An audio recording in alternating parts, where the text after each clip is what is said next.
what's yours? This is Everybody's Got Opinions with Keith D. Williams, former Wayne County Commissioner and political consultant Skip Mungo. We're going to take what you say and put the whole world on blast. Don't go away. Welcome to Everybody Has an Opinion. Everybody's Got a discussion about issues that deserve your opinion. I'm your co-host with my fabulous friend and political consultant Skip Mungo. Our show sponsor is Courageous Detroit Radio. Follow them on www.courageousdetroitradiostation.com. Today's topic is the state of Detroit politics and how did we get there? How did we get here, Skip? Previously on the first show, we talked about we came from the 40s, about Black Bottom. We talked about Jerome P. Kavanaugh getting the black vote when we started participating from that perspective.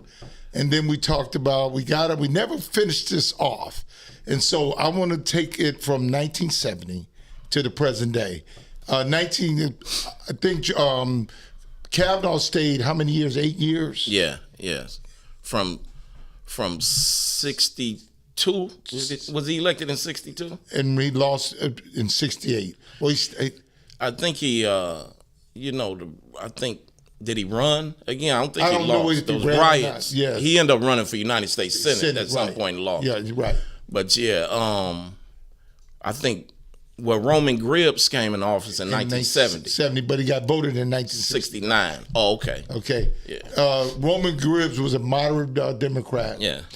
He played a little Law and Order like they always do. He was the sheriff prior to becoming mayor. He used to be the sheriff before Bill Lucas. Wayne County Sheriff. Okay. Yeah. So that's why history is very important. Yes. Okay. Yeah. So he ran on Law and Order and things like that. And at that time, Detroit was still about 85% white. Right.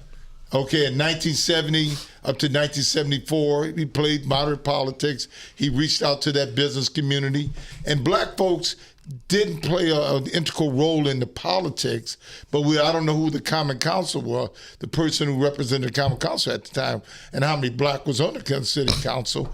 But black folks stayed in certain areas, and I remember as a kid, I lived in Northwest Detroit, University District, Palmer Woods, was off limits. It's off limits, okay? And I could walk down on Livernois and shoe shine, but I couldn't live there, okay? My father told me first ticket he ever received in his life was driving through Sherwood Forest, man.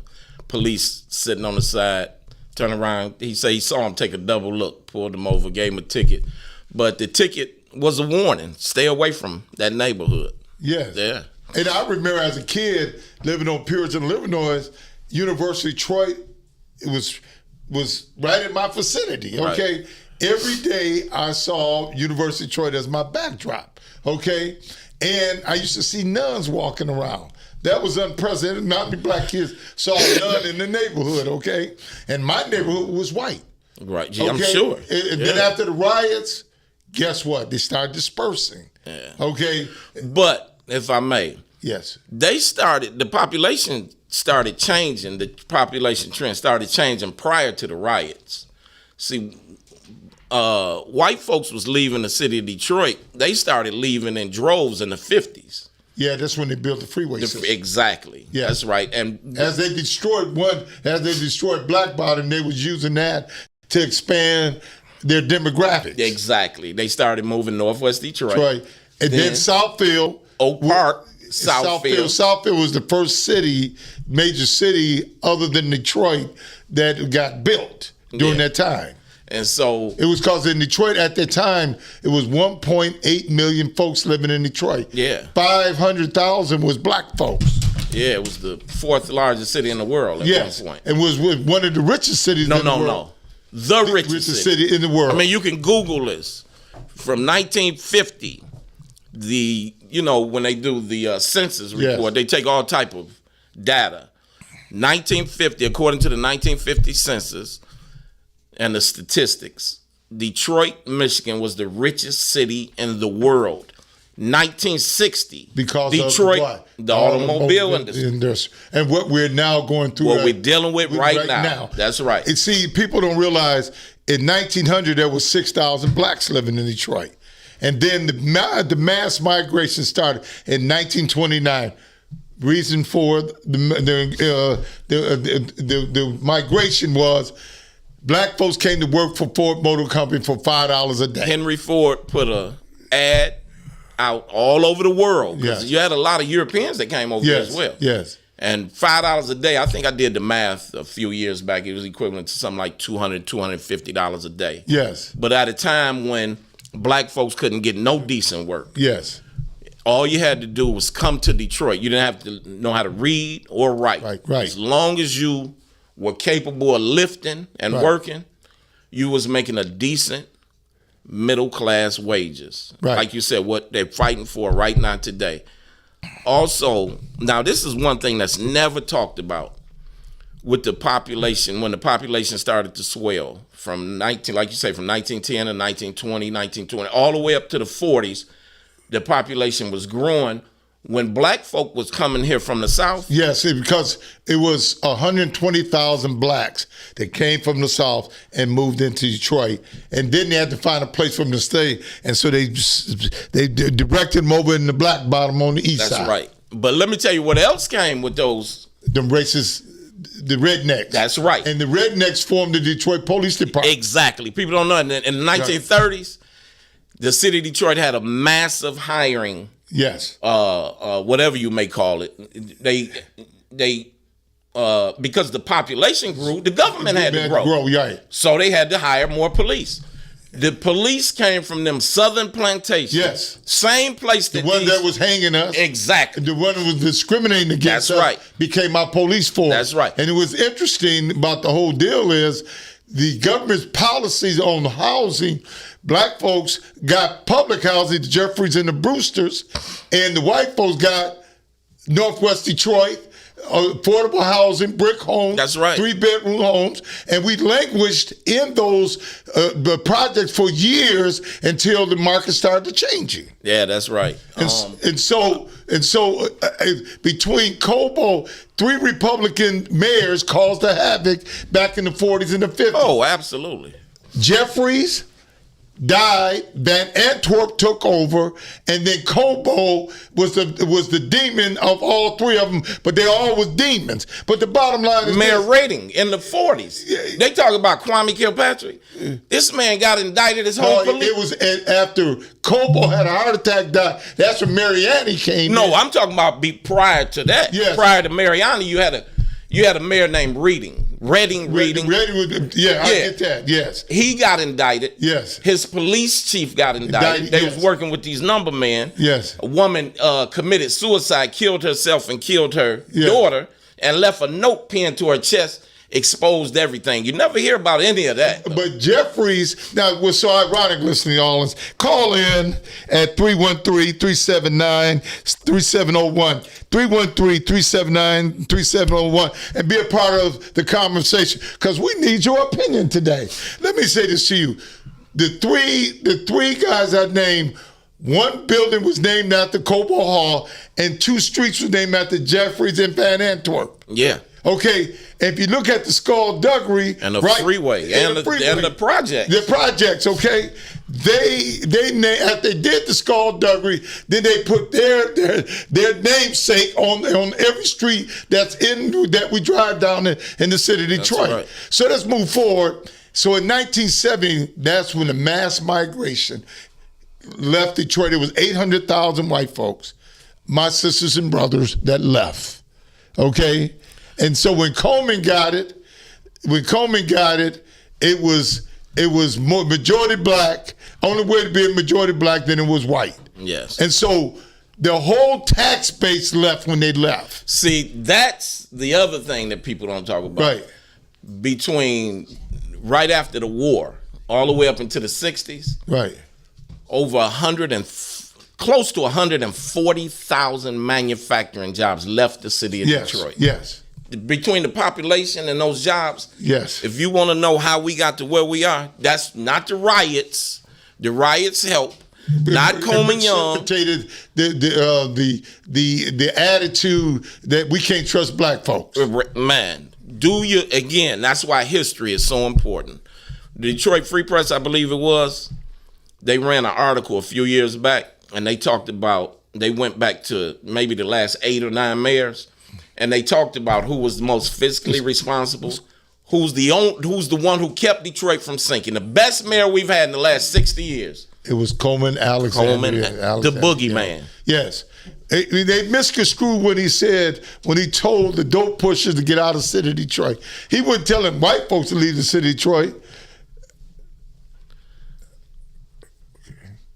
Okay, so he didn't tell the boogeyman, he didn't tell them not to leave. He was telling the bad guys to leave. And they misconstrued right. that. It was a reference to like an old Western movie. Yes. Where the good guy come in and tell the bad guys to hit the rope or the count, whatever, before sundown. Right. That's what he was saying. He wasn't telling.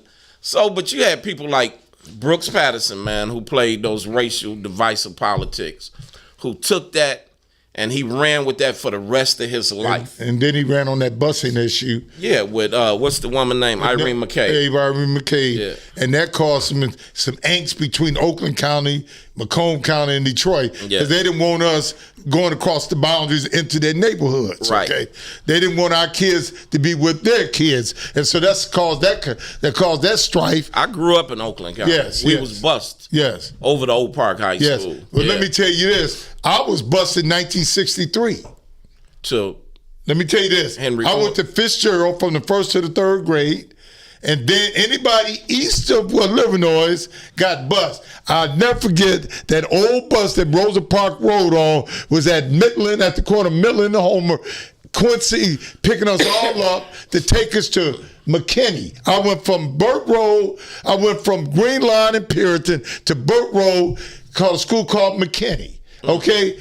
From the 3rd to the 6th grade. And I'll never forget going down that street, hitting the white folks came out on their porches. Here come the niggas, okay? And so I went through that maturation. I had to go through that process. And then what happened, I'll never forget this as long as I live. There was a Jewish kid named Joel Rosenberg.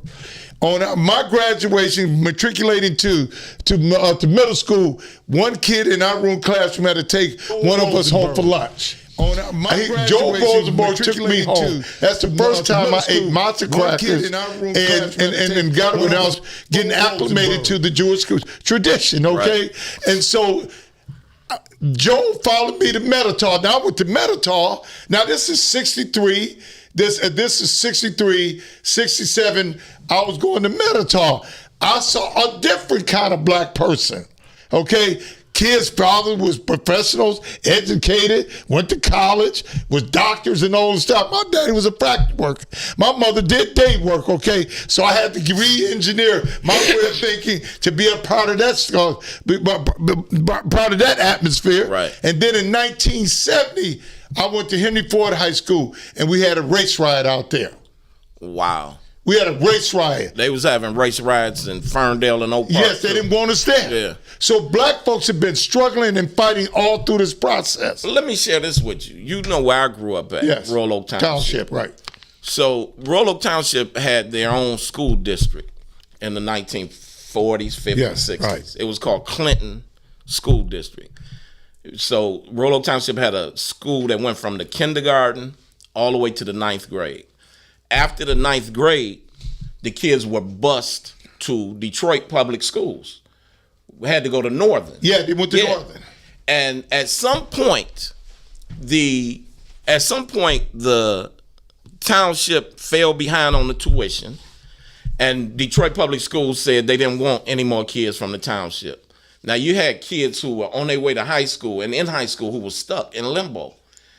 The governor, G. Minnie Williams at the time, he went to Ferndale because kids from Royal Oak Township had always gone to Ferndale schools and used to go to Hazel Park schools. Yes. But only on the east side, everything east of Wyoming. Everything west of Wyoming, they went to Northern. At this point, they had nowhere to go. Ferndale said, no, we don't want to take any more of them. The same governor went to Oak Park. Oak Park was like, no, we don't want any of them. He went back. This is a true story. It's documented. He went back and promised and delivered the city of Oak Park. I don't know how many millions of federal dollars, because he got with, I guess, maybe the state, United States Senator, whoever. They got millions of federal dollars. Also, everything Northland and adjacent to Northland, which is in Southfield, all of those property owners, including that mall, which is now a multi-use development, pay school taxes to Oak Park High School, not to Southfield. All that was to let 24 kids go to Oak Park High School from Royal Oak Township. See, what people don't understand, a lot of these suburbs, man, Detroiters and black folks built those suburbs up. Like we built America. That's right.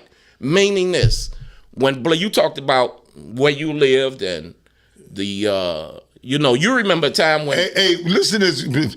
We moved on Homer Street in 1956. I was born in Women's Hospital, now Hutzel Hospital. We moved on Homer Street from Black Bottom. We lived at 3154 East 4th Street, which is now King's football field, okay? And so we moved to Homer Street, and the white folks was our neighbors. Then when after the riots, they were gone. They were gone. But so black folks came in and spent top dollar for them houses. They took that money and built up the suburbs. Yes. That's all that is, right. Man. All of those Bloomfield Hills, Southfield, Farmington is built on black dollars. And mind you, we only had a few black judges at that time, a few elected officials. Mm-hmm. Okay, so the next show we're going to talk about who are the elected officials at that time that was making history by being in the city, by representing us in a city that was predominantly white. So when Kavanaugh ran for mayor, he ran on a ticket, and I have to do my homework. I apologize for not doing it. But he ran on a ticket. I believe it was, the campaign theme was 5+1. It was 5 council members, 5 liberal council members, plus him. Right. And I know for certain one, but I believe a couple of them were black. And that's, this is when you really started seeing black political power. Right around that time, I think Nick Hood maybe was elected to the Common Council. You had Nick Hood elected to Common Council. You had, what is her name? Her daughter just retired, Judge Ford. Yeah, she was the first. Geraldine Ford. Bledsoe Ford. Yeah, she was the first. All black men were scared of Geraldine. That's right. Bledsoe they called her Mean Geraldine. Yeah, they called her Mean Geraldine. Okay, because she was sending them brothers up to Jacktown. Yeah. That's right. She was the first black elected judge in the United States of America. Yes. But it happened right here in Detroit. So Detroit has always been, man, on the forefront of progression. Again, that's why we talking about now. How did we get to where we are now? We got to. We moved backwards. But the bottom line, from the 40s and 50s, black folks were matriculating. They were starting to get a little wealth. The wealth was stolen from us and stuff like that because we couldn't own homes. In 1941, black folks lived on Burwood.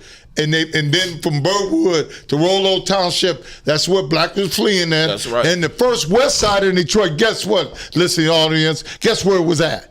Tireman. That's right. Tireman is the first west side. They call it the old west side. The old west side. And if you look at Northwestern, they have a rich history of John Conyers, of the musicians, athletes, and all that other stuff, because this was an area where they had growth. Yeah. Okay, and then the west side started coming, the Muffers of the world and all that other stuff. And so black folks was now, the plants was smoking, they was heating up, they was trying to make a little money and stuff like that. Home ownership was out there for us for the askings.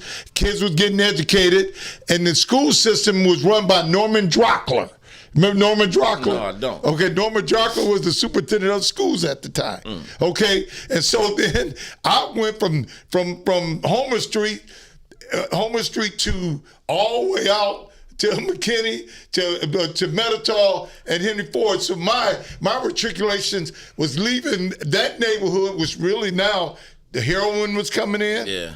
the riots, all the poison was coming in. Yeah. And so even black folks were trying to was fleeing too. Oh, absolutely. Yes. See, it wasn't just white flight, it was black flight too. Yeah. Because you know how some Negroes do. Yeah. They get a piece of change. And they won't listen. They talk. They want to be the only one. They want to be the first. Yeah. First and only one. Yeah. And so then they start forgetting their roots, Yes, man. absolutely. And so when Coleman Young, when Gibbs lost, when Gibbs left, he ran against who was the crew cut John Nichols, John Nichols, who became the sheriff of Oakland County. John Nichols. Coleman ran against John, and his slogan was Paul for the people. Yes. That was Coleman Young's slogan. And guess what? He won. And then black political power started to change the very face of Detroit. But now, you know what's interesting, Keith? When you look at when Coleman Young was elected, it was a whole wave of black mayors that was elected. You had Hatchett, I think, out of Gary, Indiana. Stokes out of Cleveland. Mayor Jackson out of Atlanta. Right. You had Tom Bradley in LA. Yes. Coleman Young in Detroit. Then Harold Washington came a little later. Out of Chicago. Coleman was the gold standard. Yeah, that's right. Coleman was way back. Remember when he went to Congress and testified? Oh yeah. And he was a bad brother. Yes, he was. Rich and real smart. And let me tell you this, just to give you an example of Coleman Young, for those of you who not familiar with Coleman Young or his politics, was when Coleman Young was mayor of the city of Detroit, 1992, that was the year that they had the riots in L.A. Yes. Because of Rodney King. I'm sure you all remember Rodney King. He was beat up by the police officer. That same, and then they were tried and found not guilty, and that sparked the riot because of the police brutality. Now, Tom Bradley was the mayor. He was a black man, but everybody knew that was Daryl Gates' police department. Yes. Same year, 1992, we had a man here by the name of Malice Green who was beat to death by two police officers. Right. Beat to death. Right. There was never a rock thrown. Right. Never any, because that was an isolated incident, because we knew that wasn't Coleman Young's police force. That was his police force. He ran it, but we knew that's not how he conducted business. He didn't. What Remember he did. Cattle progging. Oh man, out there. I hear all the stories, but I don't remember. I'm around a lot of police officers. The cattle prog. What was that police station over in Southwest Detroit? I heard they used to take them. Yeah, man. I heard they used to take them in the basement. Yeah, they were brutal, man. They were brutal. So politics changed when Coleman came. Coleman was the gold standard. The stuff you're seeing now, it would have never happened. But see, there's always going to be one co-conspirator that thinks he's better than everybody else. And I love the man. I love his family. Lucas became the county exec. First county exec for Wayne County. Before it was, you had the Drain Commission. It was all split up and things like that. How many county commissioners did he use? They had about 20 back in them days. Then they consolidated and brought it under one umbrella. And then Lucas became the county exec. And they was doing good things. But he got envious of Coleman's power. And cut a deal with the devil. He cut a deal with the devil. The Republican Party. He quit and got talked in and running as a governor of the state of Michigan, who voted for, in 1968, George Wallace. Who voted for George Wallace? Michigan. Oh, yeah, absolutely. Michigan voted for George Wallace. George Wallace won Michigan. That's right. Donald Trump, it didn't come by happenstance. We're already history of that kind of person. If you want to see, if you want to really know Donald Trump's politics, study George Wallace. Yes. No two people have ever been so much alike. Right. Their careers. George Wallace was a demagogue, man. Yes. Everywhere he went, he drew thousands of people. And that's what Donald Trump is doing. Same thing. The same rednecks that's not educated like some black. Why you blame us? Because we don't control no economy. We don't control the government. Y'all blaming us. Y'all should be blaming the Wallaces of the world, the George Wallace, because y'all have nothing in common with the Republicans. Nothing, man. One thing I admire about the Republican Party, they're good at communicating. Oh my God, man. They communicate so well that they have people voting against their very own interests. Imagine living in Detroit when we had George Wallace living in our neighborhood. Yeah. Oh, absolutely. Yeah. That's right. And that's what the 1941 riot was all about. Yeah. They didn't want black folks living in Northeast Detroit. Where Sojourner Truth is. The projects. The projects. The government was building housing for black folks over there, and the white folks did not want black folks living next to them. Or when the first And black that family still continued. Yeah, when the first black family moved in to the project. Yes. Who'd ever thought that they'd be fighting over projects?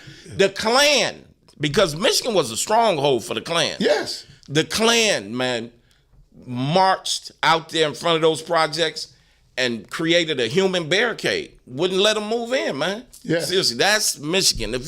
One thing you talked about, man, when you went to school and you had to, one of your friends had to take you, whatever. Yes. The one thing, man, when I traveled, I noticed Detroit, what we were truly, truly robbed of, man, is culture, different culture. Yes. Detroit is truly black and white, has been for years. Blacks never dealt with whites, and whites didn't deal with blacks here. And that wasn't by accident. That was by design. Again, when you look at how when the white folks start taking off and moving, they move originally from Black Bottom to West Side, 12th Street, Linwood, Dexter. From there, Northwest Detroit, Finkel, Puritan, 6 Mile, 7 Mile, 8 Mile. From there, Oak Park, Southfield, Farmington Hills, Bloomfield Hills. But now they doubling back, man. The kids, you go down on 12th Street right now. It's all white. Go to LaSalle. LaSalle look like Grosse Pointe. Yes, it does. Right. Yes, it does. You see, and listen, my brother Larry said, man, if you want to know when to buy in the neighborhood, he said, ride through the neighborhood. He said, when you see white folks walking up the street with them big dogs, he said, buy. Because by the time, when they start walking with them small dogs, you ain't going to be able to afford them no more, man. Yeah. And that's all that's down there now, man. That's all that's down there now. Hey, they poaching down. Yes, man. They down there poaching, man. Everywhere we go, everywhere you go, you seeing them. So Kobe Young changed the dynamics of Detroit politics. He got control of the political infrastructure, and he rolled that for 20 years. And the problem is, he didn't get somebody else ready for the next 20 years. So the next show we talk about, after Kobe Young's election, what happened, and guess what? We got caught up in folks that didn't want black folks trying to matriculate and trying to make more money for themselves. They were doing it for themselves, and we got caught up in their politics. Your parting thoughts, my brother? Well, listen, again, as always, it's a pleasure sitting across from you, and I appreciate this. We appreciate each other, brother. Really. But this show is extremely important. I hope that y'all who watching, listening, you tell people we here every Saturday at 12:30. Tell people to tune in and listen and get some of these lessons. Listen, normally you have to pay to get some of these lessons. We giving them to you for free. And we have the experience because we have ran campaigns. And been victorious. Been victorious running campaigns. And I was victorious because an elected official. Of the consultant and the brilliance of Skip Mungo. So, folks, you can always get us on www.courageousdetroitradiostation.com.